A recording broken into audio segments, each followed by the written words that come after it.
যারা এর পিছনে দায়ী তাদেরকে অবশ্যই বিচারে নিয়ে ভাই আমার তো এখন ক্ষমতা নেই, তোর প্রক্টরকে ফোন দাও, প্রক্টর ফোন ধরে না।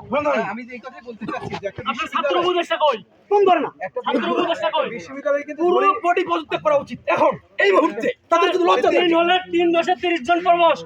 প্রমোশ বডিতে প্রক্টর বডিতে 10 জন ছাত্র উপদেষ্টা বহিরাগত কই ওইটাই কথা আমি কই কোথায় কালকে যে ভাইস চ্যান্সেলর শেষ বেলায় অবরুদ্ধ হয়েছে, যত কিছুই হোক এই বিল্ডিং এর উপরে দাঁড়ায় আমি নিশার ভাই আর শফিক ভাই ছিল, সে ওই অবস্থা দেখলে মাথা খারাপ হয়ে যাচ্ছে কিভাবে আগুন চলতেছিল। আমরা জানি না যে কিসে আগুন লাগাইছে, দুনিয়ার এমন কোন জায়গা নেই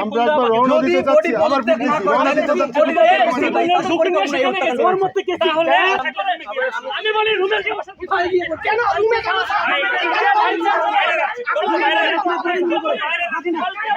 আমি বলি সকাল থেকে প্রশাসন বাবুদের এত কিছু করতো না,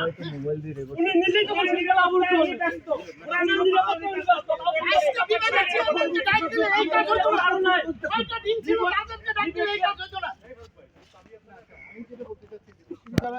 এরকম ঘটনা ঘটে এবং এই সব মানে এই ফলাফলটা নিয়ন্ত্রণ করা এবং প্রক্টর বডি কিন্তু আমরা বিশ্ববিদ্যালয়ের টাকায় সরকারি টাকায় কিন্তু বলা হয় যে তারা কিন্তু এই ছাত্র মব বা এই ধরনের অশান্তি মিট আপ করবে, কিন্তু কালকে আমরা দেখি না যে কথা বলছি, কিন্তু কালকে কিন্তু আমরা এই বডি কারা আসলে আমরা কিন্তু কাউকে দেখি না। এবং এই এখানে যে ঘটনাটা ঘটলো আমরা তো দেখলাম স্যার, যখন একজন শিক্ষার্থীর মৃত্যুর খবর ক্যাম্পাসে আসলো স্যার, একজন শিক্ষককে সারা ক্যাম্পাস আমি একা ঘুরছি, এই গেট ভেঙে যখন ওই বহিরাগতরা ঢুকে ভয়ে স্যার গিয়ে লুকাইছে, বাসায় গিয়ে লুকাইছে, কতবার ফেসবুকে স্ট্যাটাস কত কিছু, হয়তো নজরুল ভাইকে দিয়ে দেওয়ালাম স্ট্যাটাস যখন সবাই আসুক, কারো কোনো সাড়া নেই। কোথায় গেছিল শিক্ষক সমিতি? আমি মনে করি আমাদের ভিতর থেকে আমি আরেকটু খবরের কথা বলি। না আমরা ছিলাম গতকাল আমরা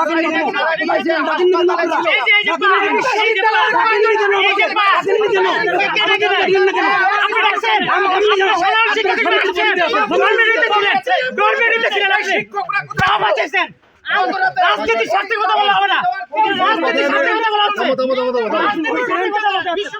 শিক্ষকদের হতে পারেন না, হতে পারেন না,